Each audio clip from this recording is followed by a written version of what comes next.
أستغفر الله العظيم الذي لا إله إلا هو الحي القيوم وأتوب إليه. أستغفر الله العظيم الذي لا إله إلا هو الحي القيوم وأتوب إليه توبة من عبد ظالم لا يملك لنفسه ضرا ولا نفعا ولا موتا ولا حياة ولا نشورا. إلهي أنت مقصودي ورضاك مطلوبي، أعطني محبتك ومعرفتك يا الله. بسم الله الرحمن الرحيم. نوينا التعلم والتعليم والتذكر والتذكير والنفع والانتفاع والإفادة والاستفادة والحث على التمسك بكتاب الله وسنة رسوله صلى الله عليه وسلم والدعاء إلى الهدى والدلالة على الخير ابتغاء وجه الله ومرضاته وقربه وثوابه سبحانه وتعالى.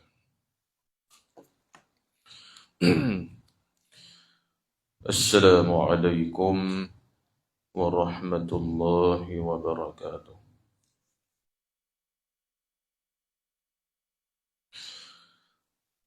بسم الله الرحمن الرحيم. الحمد لله الذي تفرد بالوحدانية وتنزه عن مشابهة الحوادث في الأزلية، والصلاة والسلام على أشرف الأنبياء والمرسلين سيد الموحدين وصفوة رب العالمين سيدنا ومولانا حبيبنا وشفيعنا وزخرنا محمد وعلى آله وصحبه أجمعين. سبحانك لا علم لنا إلا ما علمتنا إنك أنت العليم الحكيم. رب اشرح لنا صدورنا ويسر لنا أمورنا. اللهم آتنا بفضلك أفضل ما تؤتي عبادك الصالحين. اللهم افتح علينا بفتوح العارفين وارزقنا فهم النبيين وحفظ المرسلين وإلهام الملائكة المقربين. ولا حول ولا قوة إلا بالله العلي العظيم بحق وبجاه النبي سيدنا محمد صلى الله عليه وسلم يا رب العالمين. أما بعد،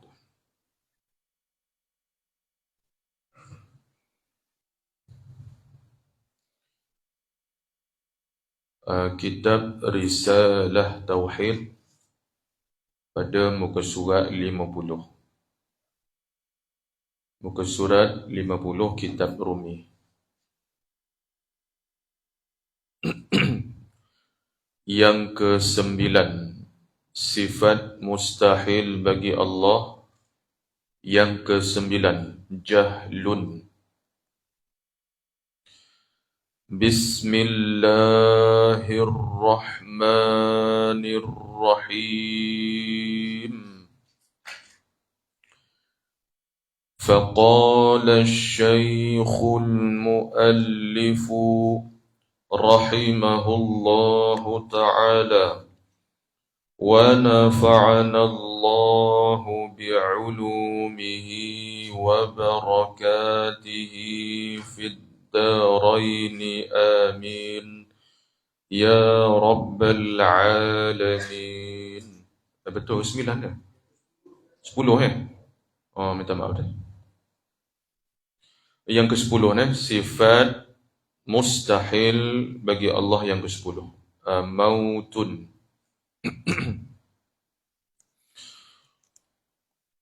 Kata muallif, yang ke-10 yakni sifat mustahil bagi Allah, yakni mautun.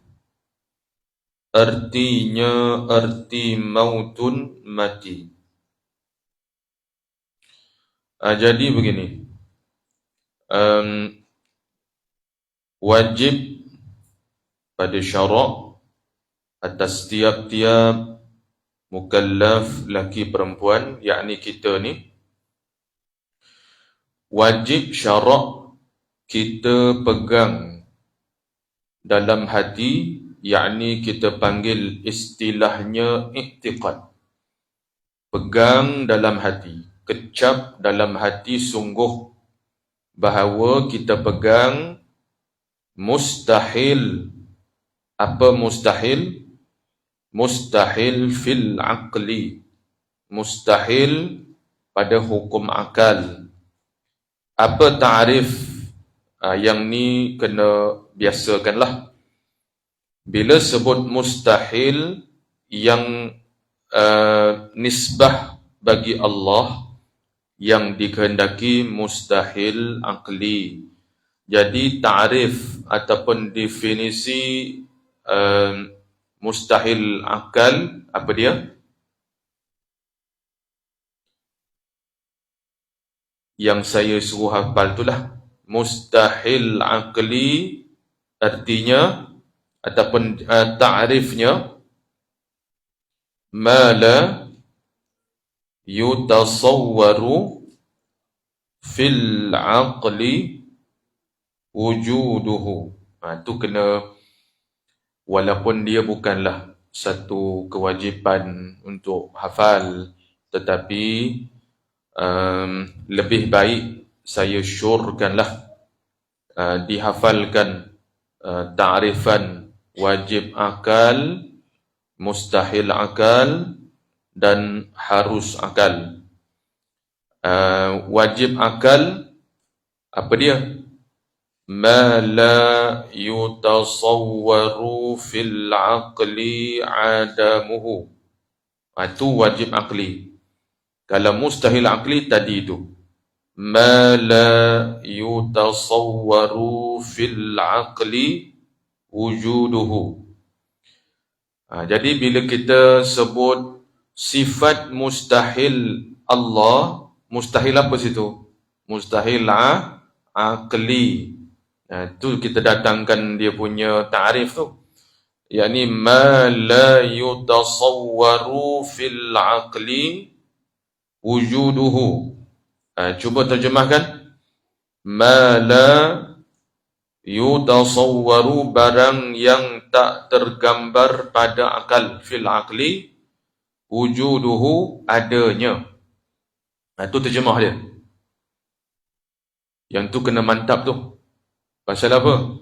Pasal barang yang kita nak kecap pegang dalam hati, sungguh apa dia? Mustahil Allah Ta'ala bersifat dengan yang ke-10 ni mautun, mati, mustahil sekali-kali bagi Allah. Jadi mustahil itu yang saya sebut tu, mustahil akli itulah barang yang tak terima akal adanya. Jadi benda tu pasti tak ada bagi Allah. Tak terima akal Allah itu mati, akal tak boleh terima. Itulah ma la yutasawwaru fil aqli wujuduhu. Okey dah? Baik. Jadi kita tengok apa kata tuan pengarang kitab huraian mautun, artinya mati. Baik. Jadi kata tuan pengarang seperti, yakni maksud seperti itu, apakah yang dimaksudkan dengan mati?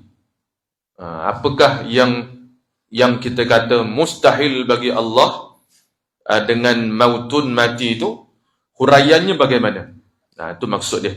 Seperti dikatakan Tuhan hidup dengan bernyawa.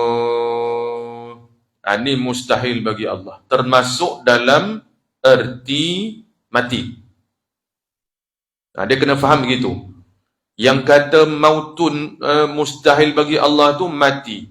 Mati yang bagaimana? Huraiannya, kalau kita kata Allah hidup dengan nyawa, maka itu termasuk dalam maksud huraian mati. Begitu, dia kena faham begitu.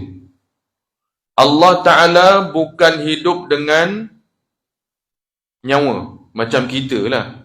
Kita hidup ni sebab ada roh, nyawa.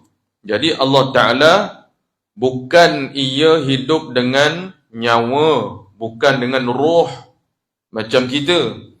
Maka kalau kita kata Allah Ta'ala hidup dengan bernyawa, maka itu termasuk dalam arti kata mati, maka mustahil.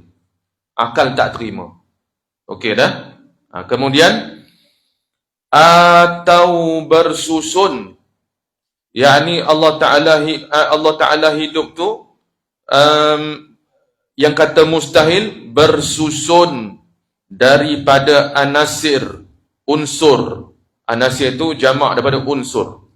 Anasir yang 4, iaitu apa dia? Api, air, tanah dan angin. Maka ini pun termasuk dalam erti kata mautun. Allah Ta'ala tiada ia sekali-kali hidup dengan apa dia? 4 anasir, 4 unsur, api, air, tanah dan angin. Macam kita ni, Allah jadikan daripada unsur tanah. Jadi Allah Ta'ala bukan begitu hidupnya dengan api, air, tanah dan angin. Ada unsur-unsur itu. Maka mustahil, termasuk dalam arti kata mati. Baik. Kemudian atau hidupnya, hidup Allah Ta'ala berkehendakkan makan dan minum. Macam kita, kalau tak makan, manusia boleh mati pada hukum adat. Kalau tak minum, dahaga tak minum-minum sampai satu tahap hukum adatnya, boleh mati hukum adat. Jadi Allah Ta'ala mustahil. Allah Ta'ala ni bukan ia hidup dengan bergantung pada makan dan minum. Maka makan minum itu mustahil dan termasuk dalam erti kata mautun, mati. Jadi ala kulli hal, kesimpulan dia, sifat yang ke-10 mustahil bagi Allah, iaitu lawan kepada sifat wajibnya apa? Sifat wajib apa? Sifat ma'ani yang ke-10 apa? Hayah, yakni hidup, maha hidup. Jadi lawannya mautun. Itu dia. Sebelum ni kan kita kalau sebut Sifat wajib Arab, sifat mustahil Melayu. Apa dia? Hayah lawannya mati. Kan sebut Arab, Melayu. Jadi kita ubah dia sikit lah. Apa dia? Macam selalu saya sebut sebelum ni, kalau kita sebut sifat wajib Allah tu dengan bahasa Arab, maka lawannya yakni sifat mustahil tu kita sebut dengan Arab je. Jadi hayah lawannya mautun. Okey. Huraiannya macam mana? Inilah. Seperti dikatakan, maknanya mustahil Allah hidup dengan ada nyawa. Mustahil, akal tak terima. Lagi apa dia? Allah Ta'ala hidup dengan unsur yang 4, api, air, tanah, angin. Mustahil, akal tak terima. Ataupun dikatakan hidup Allah Ta'ala ni bergantung Allah dengan ada makan dan minum macam kita juga. Maka ni semua termasuk arti kata mautun. Boleh faham ya? Baik. Jadi kesimpulannya begitu. Wajib, bila kita dah faham sini, wajib kita pegang dalam hati, namanya i'tiqad. Apa yang kita i'tiqad, kita pegang dalam hati, yakni kita pegang bahawa mustahil bagi Allah. Mustahil apa? Mustahil pada hukum akal. Akal tak terima sekali-kali apa dia? Allah Ta'ala mautun berserta dengan huraiannya. Benda ni kena ada dalam hati. Jadi i'tiqad namanya. Dan i'tiqad ahli sunnah wal jamaah. Jadi bila kita pegang macam ni, mustahil Allah bersifat dengan demikian ni, maka bila benda tu jadi i'tiqad dalam hati, malaikat akan tulis selalu pahala. Pasal apa? Benda kita pegang tiap-tiap saat kan? Nampak je macam apa dia? Tak ada apa kan? Tapi bila tuan-tuan kita dah mengaji tauhid ni, bila dah faham kan, sama ada sifat wajibnya, sifat mustahil ni kita dah faham, kita pegang dalam hati. Bila pegang dalam hati itu, dipanggil berjalanlah dia punya apa tu? Sentiasa. Maknanya i'tiqad tu kan kita pegang sentiasa. Kan? Kalau semayang, masa waktu kita semayang. Kan? Jadi masa kita semayang tu lah malaikat tulis pahala. Habis semayang, stop dah tulis. Tunggu waktu ni pula, waktu akan datang. Nah, kita baca Quran, masa kita baca Quran, malaikat tulis pahala sunat. Tak? Kita selawat, masa selawat tu malaikat tulis pahala. Kita berhenti selawat, malaikat tak catat dah pahala tu. Tapi yang ini tauhid dia barang hati tu. Barang kita pegang dalam hati kan dia pegang sentiasa. Bila kita faham, maknanya kita pegang dalam hati itu, dia dah jadi macam apa dia? Pegangan sentiasa lah. Kan? Maka sentiasalah malaikat akan mencatat pahala apa dia? Pahala mengenal Allah setiap saat. Bayangkan. Ni kelebihan. Sebab tu ulama kata, ilmu tauhid ni semulia-mulia ilmu di sisi Allah. Kenapa dikatakan mulia? Sebab tengok, bila kita faham, kita pegang dalam hati. Bila pegang dalam hati sentiasa tu, selama kita ada hayat hidup ni, kita tidur ke, kita makan ke, kita apa kita buat pun, malaikat akan mencatat pahala apa dia? Pahala ma'rifatullah. Besar ke kecil pahalanya? Terlalu besar, tak boleh nak kata. Nak katanya punya mulianya. Pasal apa? Ilmu ni kan berkaitan dengan nak mengenal Tuhan kita. Mengenal Allah. Jadi bila kita dah kenal dengan kenal yang betul, maka malaikat Allah perintah malaikat catat tulis pahala dia tu sampai bila? Sampai bila tulis tu? Selagi kita ada hayat, hidup, lepas mati? Lepas mati. Masuk kita dah masuk kubur, pahala tu tulis dah. Pahala tu akan terus mengalir. Dalilnya apa? Hadis Nabi tu. Idza mata ibnu Adam, bila mati seorang anak Adam tu, inqata'a amaluhu. Putus segala amal dia. Sembahyang dia selama dia hidupnya. Dah. Dia punya zikir baca semua selama hidup dia. Illa bi thalathin, kecuali 3 perkara saja. Yakni apa dia? Kecuali 3 perkara yang pahalanya mengalir terus. Yang pertama apa dia? Sadaqatun jariyah. Sadaqatun jariyah. Sedekah kita tu lah, sedekah jariah kita tu. Tapi ingat, sedekah jariah itu berpahala berterusan sekiranya. Dia kait lagi tu, sekiranya akidah betul. Baru dikira. Sebab tu kata, segala amal, baik sembahyang, apa juga amal, tertakluk kepada apa dia? Apa dia? Tertakluk kepada akidah yang betul. Kita angkat takbir. Allahu Akbar. Sampai bagi salam. Assalamualaikum. Sembahyang kan? Bila kita angkat takbir saja, masa takbir tu saja, akidah kita tu, mana? Mesti betul. Sampai kita bagi salam. Kalau akidah tak betul, segala amal kita Tuhan tak terima. Walaupun fiqh dia betul. Walaupun dia baca Fatihah betul dalam sembahyang. Tapi inilah gambaran bahawa betapa penting utamanya ilmu tauhid ni. Sebab dia mengesahkan. Kalau kita ngaji fiqh, dia mengesahkan ibadat. Benar tak? Kita ngaji fiqh tu, ya, kita ngaji bab puasa ke, bab semayang ke, dia hanya mengesahkan apa dia? Mengesahkan amal kita tu betul, sah pada syarak.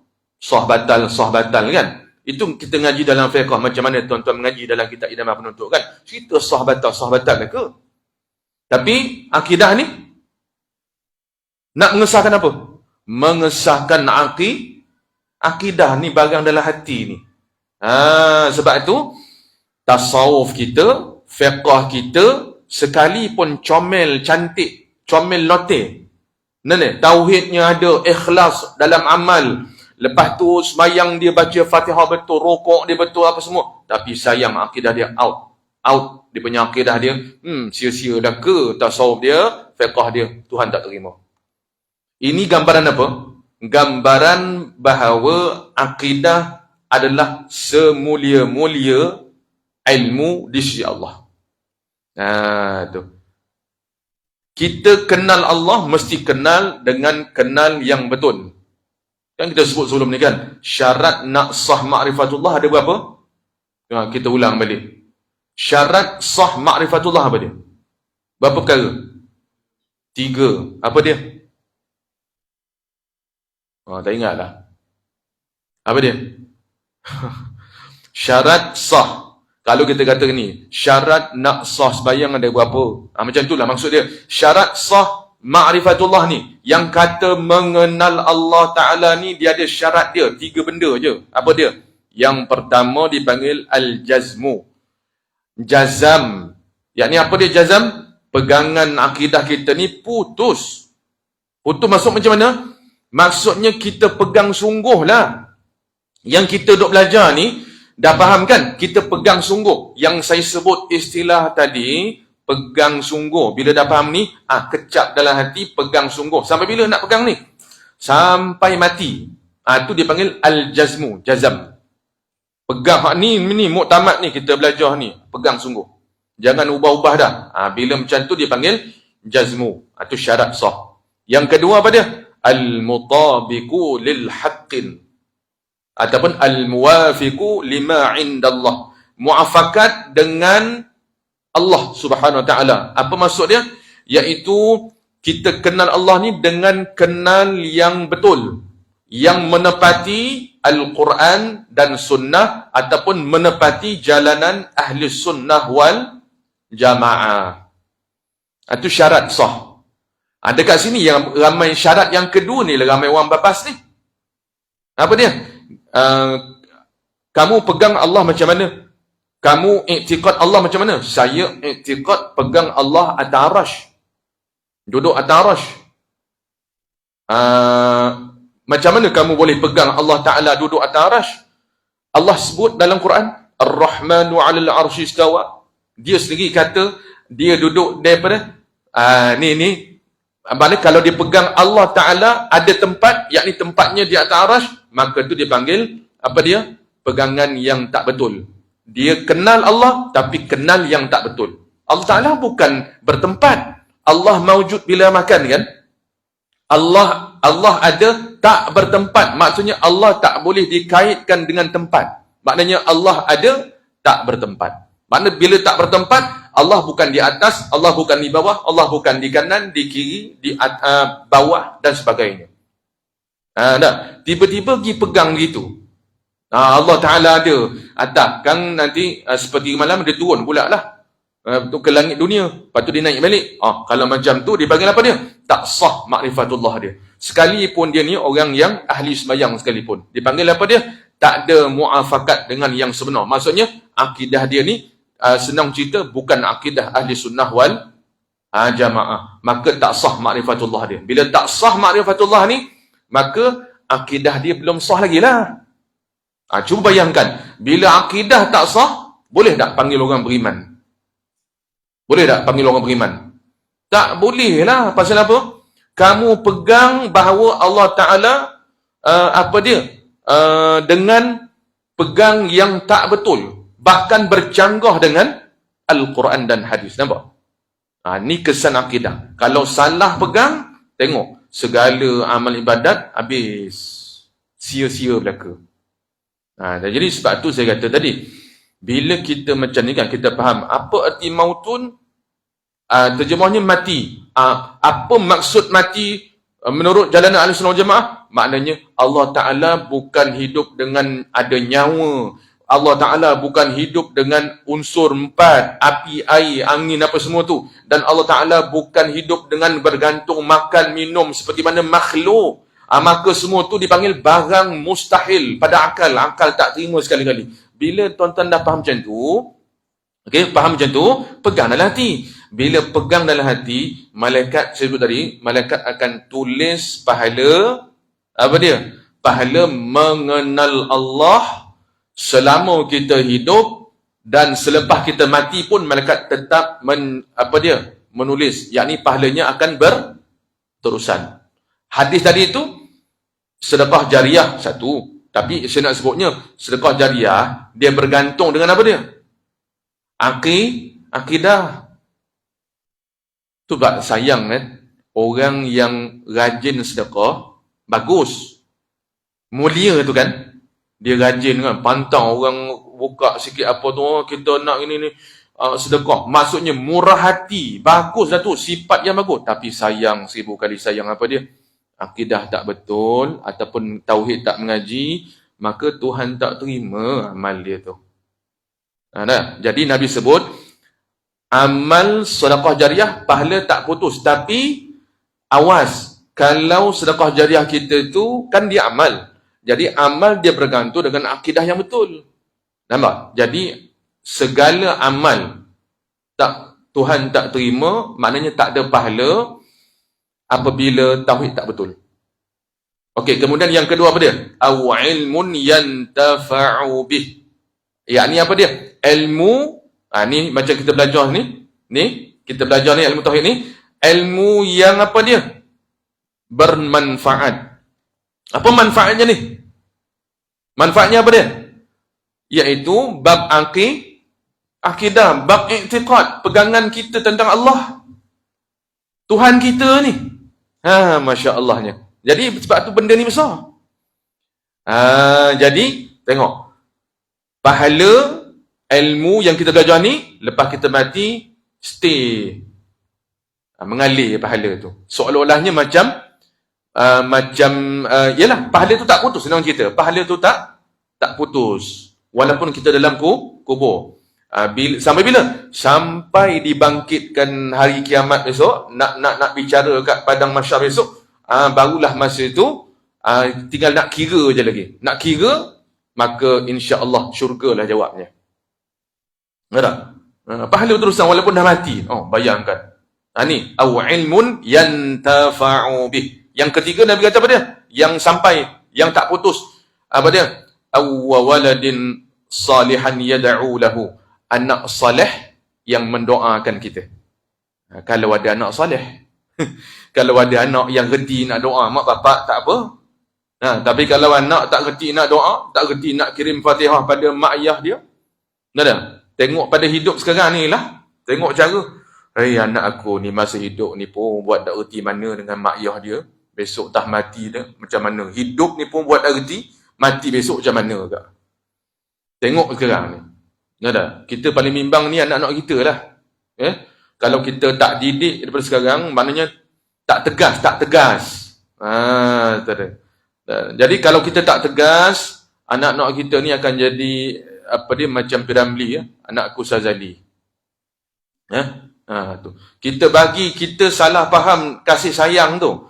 Kasih sayang kita bagi pada dia dengan mencurahkan kemewahan apa dia nak kita bagi daripada harta dunia. Padahal tauhid dia macam mana, fiqh dia macam mana kita tak ambil tahu pun.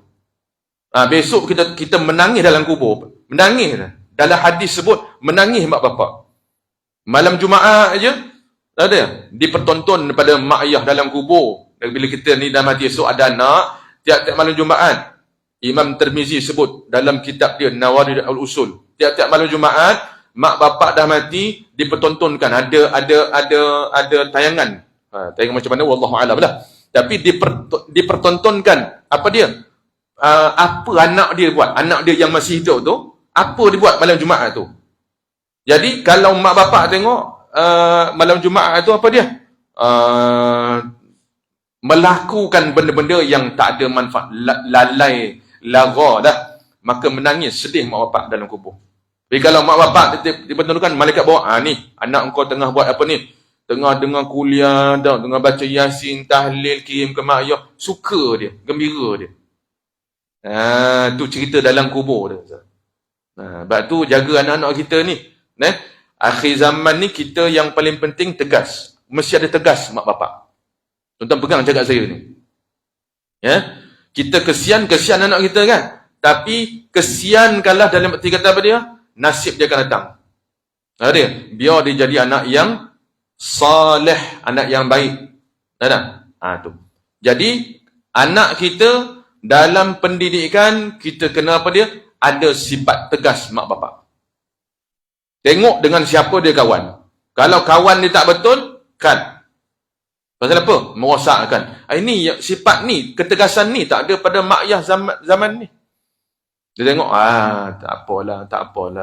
Bagi muka kan. Piramli kan dah buat filem tu, anakku Sazali, kan. Berlaku dia zaman ni. Jadi kalau kita nak amalan yang tak putus lepas kita mati besok, didik anak kita. Awwaladin salihan yad'u lahu. Anak-anak soleh yang sentiasa mendoakan mak bapak. Ni tak putus. Tapi kita ada satu saluran. Apa dia? Saluran nombor 2. Apa dia? Yang tak putus. Au ilmun yantafa'u bih. Ni ilmu ni. Yang tuan-tuan belajar kat surah ni ada fiqh, ada tauhid, ada tasawuf, ada cukup belaka kan? Belajar sungguh-sungguh. Ilmu ni besok pahalanya tak putus. Tak putus. Sebab apa?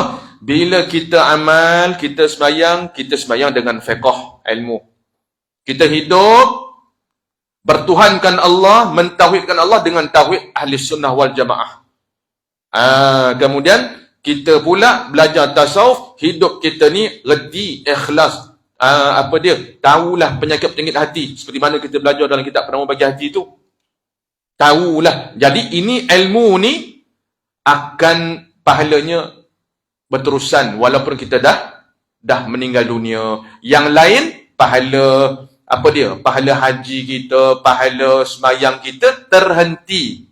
Sebab apa? Itu amalan yang dilakukan semasa hidup saja. Bila kita mati, habislah, putuslah. Kecuali hak ni ilmu. Sebab tu mengaji betul-betul. Ngaji betul-betul. Tauhid ni dia mengaji betul-betul. Slow pun tak apalah. Lambat-lambat pun tak apa. Yang penting kita faham, jadi i'tiqad, malaikat akan tulis pahala sampai mati. Lepas tu lepas mati pun turun juga pahala. Pahalanya pahala yang cukup besar di sisi Allah. Baik, ala kulli hal. Yang ke-11, sifat yang ke-11, sifat mustahil bagi Allah. Iaitu kata muallif yang ke-11, samamun. Dari situ. Jangan ikut Rumi sangat tau. Ikut Rumi bunyi apa? Syamamu. Tak betul tu. Syamamu. Padahal tengok jawinya apa? Sad tu. Sad mana? Sa. Samamun. Tu. Syamamu. Ialah kalau Rumi tu ialah dia tulis begitulah kan. Tu. Sebenarnya SHA tu adalah gambaran daripada sad sebenarnya tu. Dia nak katanya itu. Tapi kalau ikut Rumi bunyi gitu dah, syamamu. Apa dia sifat yang sebelah ni, sifat mustahil? Syamamu. Orang Arab dengar, apa benda ni? Syamamu ni tak faham. Dia samamun. Kan dalam Quran sebut apa dia? Summum bukmun umyun fahum la yarji'un. Summun. Itu samamun. Baik, arti samamun tuli ataupun buatlah strop situ. Tuli atau bahasa kita pekak. Pekak. Baik. Jadi itu arti samamun. Ini sifat mustahil. Sifat wajibnya apa? Sifat wajib. Sifat wajibnya ialah sama'. Sama' artinya pendengar. Allah Ta'ala maha mendengar. Jadi lawannya mustahil ia samamun tuli atau pekak. Baik. Seperti, yakni huraian. Huraian samamun. Apa maksud samamun yakni pekak itu macam mana nak faham? Seperti dikatakan Tuhan mendengar dengan alat lubang telinga, yakni macam kita lah, kita dengar ni istilah kita ni dengar dengan apa? Tuhan jadikan kita dengan ada gegendang telinga, urat saraf kat telinga itulah telinga kita tu. Tuhan jadikan kita makhluk manusia dengar dengan telinga dengan alat-alatnya yang Tuhan jadikan. Tetapi Allah Ta'ala bukan demikian. Jadi maknanya Allah bukan mendengar dengan alat lubang telinga, maka itu mustahil bagi Allah. Akal tak terima sekali-kali. Maka dia termasuk dalam arti kata pekak, tuli. Atau ia Allah Ta'ala, atau ia Allah mendengar pada yang hampir tetapi tiada mendengar pada yang jauh. Macam kita lah, kita ni boleh dengar pada jarak-jarak yang tertentu, jauh sikit dah tak dengar kan. Jadi Allah Ta'ala mustahil demikian. Dan itu termasuk dalam arti kata tuli juga tu. Maknanya Allah Ta'ala mampu dengar yang dekat-dekat saja. Yang jauh-jauh kena pakai alat bantuan dengar. Itu termasuk dalam tuli, pekak. Kalau kita, nisbah kita, padan dah. Kita hanya mendengar barang yang dekat saja. Kan? Kalau yang jauh, tak dengar kan? Itu kita panggil pekak tak tu? Kita. Kalau kita panggil pekak tak? Macam sekarang ni, saya cakap tuan-tuan dengar kan? Okey, cuba duduk kat rumah, boleh dengar tak apa saya cakap ni? Tak dengar kan? Sebab jauh kan? Baik. Pada nisbah kita ni, adakah itu dikira pekak? Tak. Sebab tuan-tuan boleh dengar kan? Yang pekak ni apa dia? Langsung tak boleh dengar. OKU. Awak OKU apa? Dengar tak dengar? Itu baru dipanggil pekak. Tapi nisbah bagi Allah yang termasuk dalam arti kata tuli, yakni pekak, yakni jika dikatakan Allah Ta'ala hanya mendengar, mampu mendengar pada benda-benda dekat macam kita. Jauh-jauh dah tak dengar dah. Itu termasuk tuli bagi Allah. Tapi kalau kita tak kata pekak begitu. Kita kalau nak kata pekak terus. Tak dengar terus, walaupun tak kira jauh ke dekat. Tapi kita macam ni masih dengar. Bagi kita tak dengar, apa dia? Barang yang jauh. Itu kelemahan kita. Tapi nak kata kita yang tu belum kata pekak lagi tu. Tak? Sejahtera kita tu.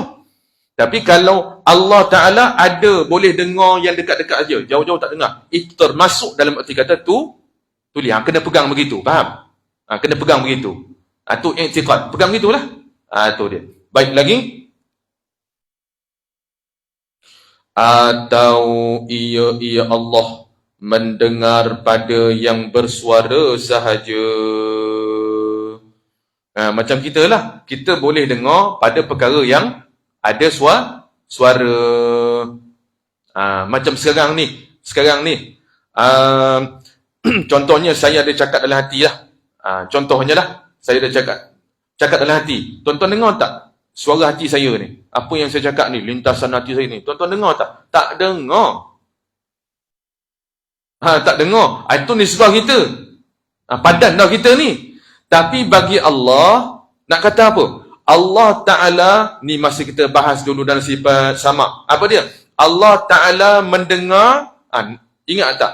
Perbahasan sama, apa dia? Allah mendengar, nak sebut apa dia? Allah mendengar, nak sebut macam mana tu? Allah maha mendengar kan? Dengan sifat samaknya. Okay? Allah mendengar, ayat dia apa dia? Allah mendengar tiap-tiap perkara yang mawujud. Itu huraian sifat sama. Allah mendengar, apa dia? Segala perkara yang ada. Mawujud tu yang ada lah. Maknanya, kalau kita kata macam ni, dinding ni ada tak? Ni dinding ni ada tak? Dinding surau ni, ini benda mawujud tak? Adalah, kan ada ni, kita nampak ni.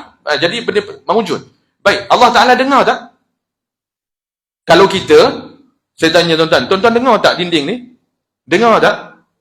Kalau nisbah kita, tak dengar lah, tak ada apa, tak ada suara kan? Tetapi, nisbah bagi Allah, dia mendengar asalkan perkara itu ada. Tak kira lah ada suara ke tak ada suara, Allah mendengar mereka. Itu apa dia? Sifat kesempurnaan sama Allah. Ingat pegang ni. Itu perbahasan sifat sama dulu kan. Kita sebut dah. Allah mendengar tiap-tiap perkara yang ada. Asalkan benda tu ada je. Pokok ada. Kita pergi pokok. Dengar tak pokok? Dengar tak pokok? Ada dengar apa-apa? Tak ada.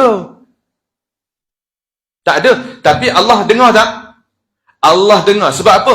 Pokok tu kan ada. Dia macam ni. Dia punya sipir dia. Allah maha mendengar tiap-tiap perkara yang mawujud. Asalkan benda tu ada. Kalau nisbah kita dinding, tak ada apa pun. Kita tak dengar. Kita pergi tekak. Tak ada apa pun. Tapi nak kata di sisi Allah, Allah dengar belaka. Dia panggil apa dia? Itulah sifat kesempurnaan Allah. Sifat kesempurnaan sama dia. Asalkan benda tu ada.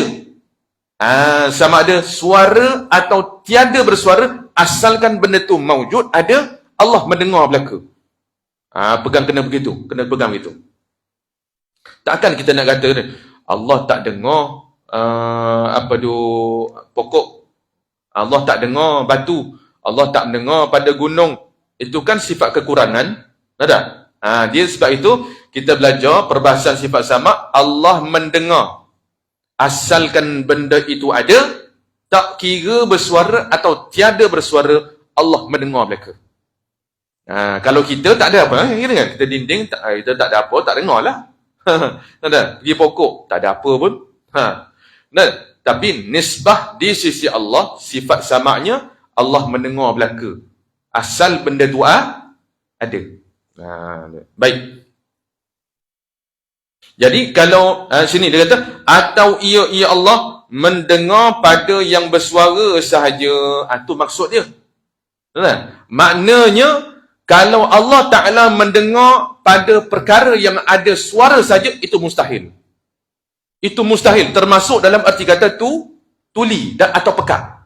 Jadi ceritanya macam mana? Allah mendengar tiap-tiap perkara yang mawujud. Dia kena pegang begitu. Itu kan perbahasan sifat sama dulu. Okey? Itu dia. Jadi ala kulli hal habis. Jadi samamun artinya tuli, maka ni dipanggil sifat mustahil bagi Allah, wajib kita pegang, dah faham, kita pegang begitu. Apa arti samamun? Tuli, pekak. Apa maksud tuli itu secara huraiannya? Ni. Allah Ta'ala bukan dengar dengan telinga. Allah Ta'ala bukan mendengar. Allah Ta'ala bukan hanya mendengar benda yang dekat-dekat, jauh-jauh Tuhan tak dengar dah. Atau Allah Ta'ala dengar yang suara saja, yang tak suara Allah tak dengar. Ini semua barang mustahil. Huraian pada sifat samamun, mustahil bagi Allah.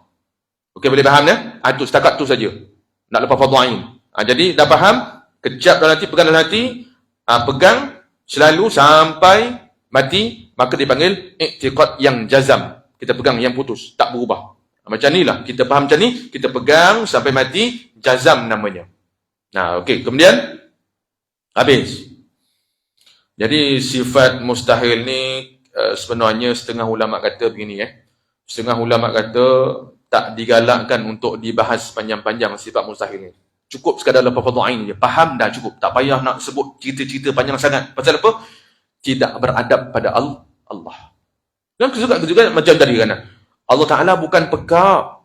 Kalau kita cakap depan raja, depan agung agung ni kan, kita pujilah dia. Puji ni Duli yang maha mulia. Apa dia? Kita sebut tak? Beradab tak boleh sebut. Kita sebut Duli yang maha mulia. Jadi lawannya apa dia? Ni sultan ni, agung ni tak hina, bukan hina. Jadi beradab tak nak sebut macam tu depan raja? Dia ni mendengar raja ni bukan pekak. Jadi sebut bukan pekak tu tak gamak. Sebab tu setengah ulama kata kalau bab sifat mustahil ni sebut maknanya asal faham sudah. Tak payah panjang-panjang sangat. Tapi sifat wajib kena ulah betul-betul. Tu dia. Sebab apa? Nak jaga adab dengan Allah. Kan macam tadi kan sebut kan. Lepas ni nak sebut buta pula. Allah tak buta. Kan tak sedap juga tu. Tapi wajib mengaji ni.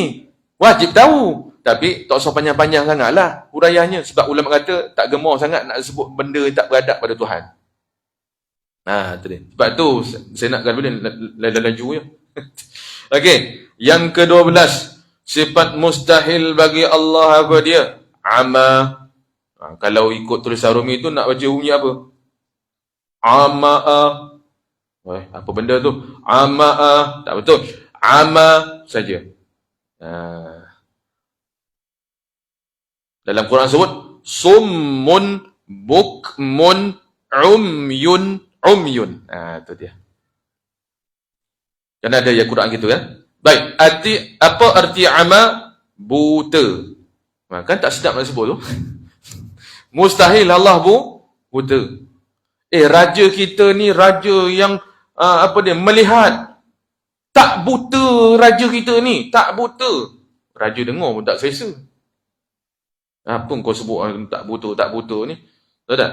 Tu. Sebab tu setengah ulama tauhid kata sifat mustahil ni sebut ni cepat-cepat sikitlah. Nak jaga adab dengan Tuhan. Baik. Apa arti buta? Seperti, ini termasuk dalam arti kata buta, seperti dikatakan melihat Tuhan dengan biji mata. Kan tak sedap nak sebut tu. Tapi ini mustahil.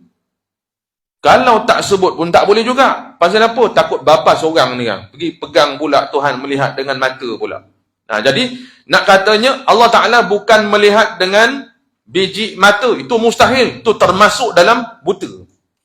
Kalau kita padanlah munasabah kita ni. Makhluk, manusia. Tengok dengan apa dia? Kita ni tengok dengan apa dia? Tuhan jadikan biji mata. Sah kita. Panggil buta tak tu? Kita. Kalau kita ni ada biji mata dan berfungsi. Allah fungsi kan? Panggil buta tak? Nisbah kita? Tak buta. Tapi nisbah pada Allah termasuk dalam arti kata buta. Yakni apa dia? Tuhan Allah Ta'ala melihat dengan biji mata, akal tak terima. Itu termasuk dalam arti kata buta. Nisbah bagi Allah. Tu. Atau tiada melihat ketika gelap. Macam kita ada cahaya, nampaklah. Bila padam lampu, meraba-raba lah kita. Tak? Itu nisbah kita. Allah Ta'ala melihat belaka. Melihat belaka. Tiap-tiap perkara yang mawujud, di ayat dia sama dengan sama. Allah melihat selagi benda itu ada. Tiap-tiap perkara yang mawujud, Allah melihat. Tak kira gelap, tak kira terang, tak kira tersembunyi, tak kira duduk di mana, Allah melihat belaka. Selagi benda itu ada, Allah melihat. Itu sifat kesempurnaan basar Allah. Itu sifat wajib. Maka lawannya ama, buta. Kemudian lagi, atau tertentu melihat pada yang hampir jauh sikit, tak nampak dah. Itu nisbah kita. Nisbah kita. Tapi nisbah bagi Allah, Allah melihat pada yang dekat-dekat saja. Jauh-jauh tak nampak dah. Itu mustahil dan termasuk dalam erti kata buta. Okey, habis. Okey ni, boleh faham dah? Tu. Jadi demikianlah sifat mustahil bagi Allah yang ke-12. Baik, sebenarnya secara tak langsung, masa kita sebut sifat wajib dulu, sebut dah kan? Kan? Secara tak langsung kan sebut. Cuma yang ni, sebenarnya kita ulang balik je. Kan? Bila sebut sifat wajib itu, dia secara otomatik kita sebut. Allah Ta'ala maha melihat, mustahil ia tak melihat. Kan sebut dah tu? Cuma yang ni huraian, apa maksud buta tu? Termasuk dalam erti kata buta, termasuk dalam erti huraian buta tu, Allah melihat dengan biji mata. Itu termasuk buta. Allah melihat hanya yang terang saja macam kita. Gelap-gelap Tuhan tak nampak dah. Itu termasuk buta. Ataupun Tuhan hanya melihat yang dekat-dekat saja. Jauh-jauh tak nampak dah. Kena pakai teropong juga macam kita. Mustahil berlaku hak tu. Termasuk dalam arti kata buta. Okey, dah cukup macam tu. Habis. Kemudian yang ke-13, sifat yang ke-13, mustahil bagi Allah al-bakamu. Ni boleh sebut ikut pada Rumi tu. Betul belaka. Al-bakamu. Arabnya pun al-bakamu. Kalau dalam Quran, bukmun, summun, bukmun, umyun. Al-bakamu artinya apa dia? Kelu. Ataupun bisu. Atau bisu. Kelu atau bisu. Jadi, apa huraian kelu atau bisu? Huraiannya macam mana? Yang kita nak i'tiqadkan seperti huraian dia seperti dikatakan ia berkata-kata dengan berhuruf, bersuara, berlidah. Itu dia. Ini kita sebut dulu dah. Sifat apa dia? Wajib. Sifat wajibnya sifat kalam. Apa arti kalam? Perkata. Maka Allah Ta'ala maha berkata-kata dengan sifat kalam yang berdiri pada zatnya. Kemudian Allah berkata-kata dengan tiada huruf, tiada suara, tu dia. Tiada berlidah. Kita belajar dulu pada sifat kalam dulu. Ada tak? Ini hanya ulang saja. Tapi nak masuk dalam erti kata apa dia? Kelu, bakamu, bisu. Maka termasuk erti katanya, Allah berkata-kata dengan berhuruf, ini barang mustahil. Bersuara, mustahil. Berlidah, mustahil. Atau ada dahulu kemudian. Ada dahulu, ada kemudian. Macam kita cakap ni kan. Kita cakap ni ada susunan, ada benda kita cakap dahulu, ada kita cakap kemudian. Kan gitu. Susunan cakap kita. Cakap mana kita cakap dulu. Ni kita cakap dulu. Ada kemudian. Ayat awal, ayat akhir. Gitu maksud dia. Tuhan bukan begitu. Kalau begitu, mustahil dan termasuk dalam erti kata kelu. Baik lagi. Sebagaimana yang baharu berkata, macam kita cakap lah. Macam sekarang ni. Saya bercakap, ada mukadimah tadi kan? Bermula dengan Assalamualaikum. Tadi tu bagi salam dulu. Ni kan ayat kemudian saya apa dia? Ayat habis saya. Wallahu alam. Tu yang orang tunggu tu. Yang tunggu-tunggu bila nak sebut ni Ustaz? Wallahu alam. Segah lalu. Dah. Selagi Ustaz duk syarah-syarah. Ni gua je.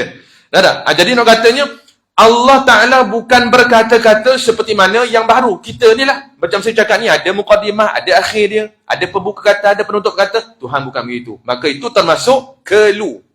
Bisu. Termasuk dalam dia kata, kelu. Baik, habis. Cukup dekat tu. Ada yang ala kulli hal. Yang ke sifat yang seterusnya 14, yakni sifat lawan kepada ma'nawiyah. Yang kaunuhu qadiran tu, apa lawannya? Kaunuhu ajizan. Yang ni tengok, dia hanya mendatangkan apa dia? Erti saja huraiannya. Nak pakai huraian mana? Huraiannya nak pakai mana? Cuba tengok dekat ajzun. Nombor 7 tu. Tu. Pakai huraian tu. Sama je. Pasal apa? Sifat yang sama. Tu dia. Maka sebab tu nombor 14 sampai ke 20 ni hanya diterjemahkan, tak dituliskan huraian. Sebab apa? Huraian dah huraikan. Macam contohnya kaunuhu, tengok yang ke-17. Kaunuhu mayyitan. Okey, dah. Huraiannya kat mana? Tu tadi, mautun tadi tu. Mautun kan? Dia hurai kan? Pakai huraian tu lah. Sama je. Dia bukan sifat yang berlainan. Sama je, benda sama je. Mautun kan? Seperti dikatakan Tuhan hidup dengan bernyawa. Sama kat sini.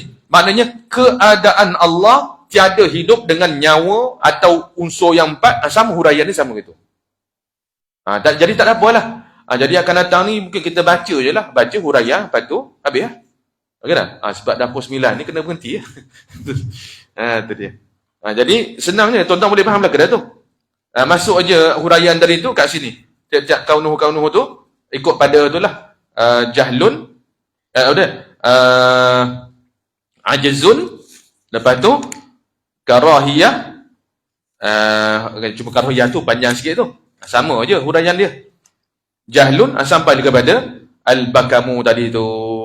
Masuk aja huraian di situ, sama aja lah. Lepas tu dah cukup. Genap dah tu. 40 sifat selesai. Apa dia? 20 sifat wajib selesai. Kemudian 20 sifat lawannya iaitu mustahil, 40. Ada satu lagi. Apa dia? Sifat harus bagi Allah. Yang tu pun tak susah mana, senang aja. Itu. Jadi 41 tu dah faham? Itulah makna tersirat kalimah la ilaha illallah. Baru sah kita sebut la ilaha illallah. Jadi siapa-siapa yang sebut kalimah la ilaha illallah, dia tak reti huraian sifat wajib 20 mustahil ni, macam kita hurai ni, dia tak reti, maka tak sah dia mengucap kalimah la ilaha illallah. Kosong aja. Nampak? Biar kau tahlil 10,000 sekali pun la ilaha illallah, la ilaha illallah. Tanya, apa makna tersirat la ilaha illallah? Dia jawab apa? Tak ada Tuhan melainkan Allah. Itu apa dia? Itu terjemah bahasa Arab ke Melayu, itulah bunyi dia. Makna tersirat daripada yang tersurat. Tersuratnya apa dia?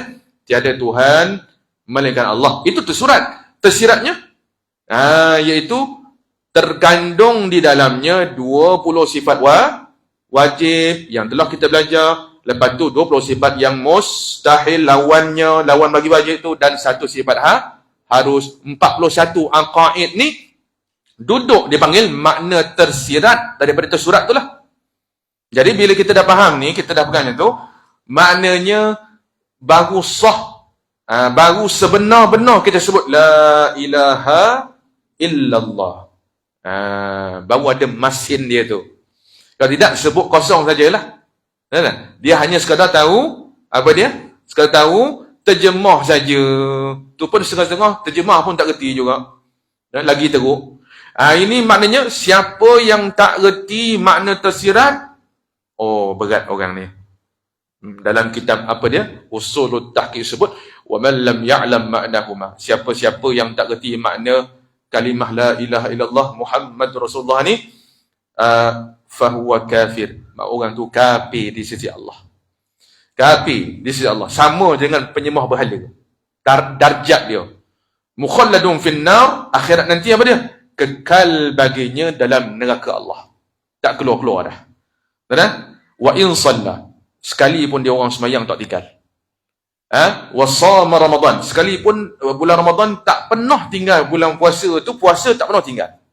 Tak ada. wa hajjal baitillahil haram. Sekalipun dia buat kerja haji di Baitullahil Haram sekalipun. Tapi mukhalladun finnar. Sebab apa?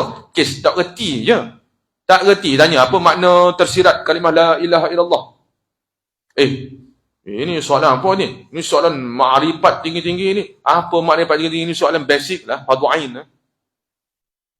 Cuba kita tanya, bukan kita nak test orang. Nak menunjukkan bahawa betapa ramai orang Islam kita bila tanya apa makna tersirat daripada yang tersurat kalimah la ilaha illallah. Cuba tanya. Confirm tak boleh jawab? Bukan saya nak cari salah orang, tak. Saya hanya nak menunjukkan gambaran umat Islam, orang Islam hari ni punya tak retinya. Sebab apa tak reti? Sebab tak belajar je, tu je. Tu je cerita dia. Kok mana pun sebab tak belajar je. Bila tak belajar ni jahil mereka lah.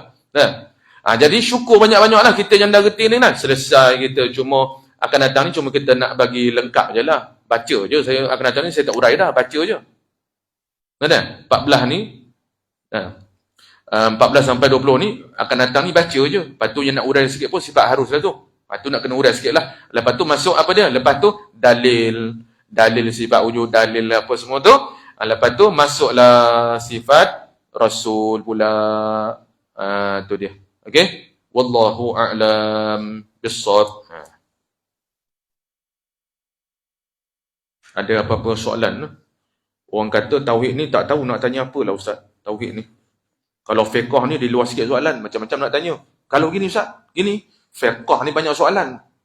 Kan? Benda fiqh, benda soal, ada dah. Macam bab korban, apa dia. Buat fiqh, apa dia, daurah korban ke. Macam-macam soalan. Fiqh ni luas. Tapi kalau tauhid, nak tengok. Ada soalan tauhid? Tak tahu Ustaz, apa nak tanya? Nah, itulah kata. Tu dia. Sebab tu kalau Tok Guru mengajar tauhid, wallahu a'lam. Kalau fiqh, ada soalan Tok Guru. Fiqh ada soalan. Kalau tauhid, tak payah tanyalah. Memang tak ada soalan pun. Tak tahu kalau ada untuk buka soalan pun, tak tahu nak tanya apa tauhid ni. Pasal apa? Benda muktamad. Benda satu tu je kita nak pegang tu, tak ada lain-lain. Cabang-cabang tak ada. Fiqh ni banyak cabang. Okay. Bismillahirrahmanirrahim. Alhamdulillahi rabbil alamin. Wassalatu wassalamu ala ashrafil anbiya wal mursalin. Wa ala alihi wa sahbihi ajma'in. Allahumma anfa'na bima 'allamtana wa 'allimna ma yanfa'una bi rahmatika ya arhamar rahimin. Wa sallallahu ala khairi khalqihi sayyidina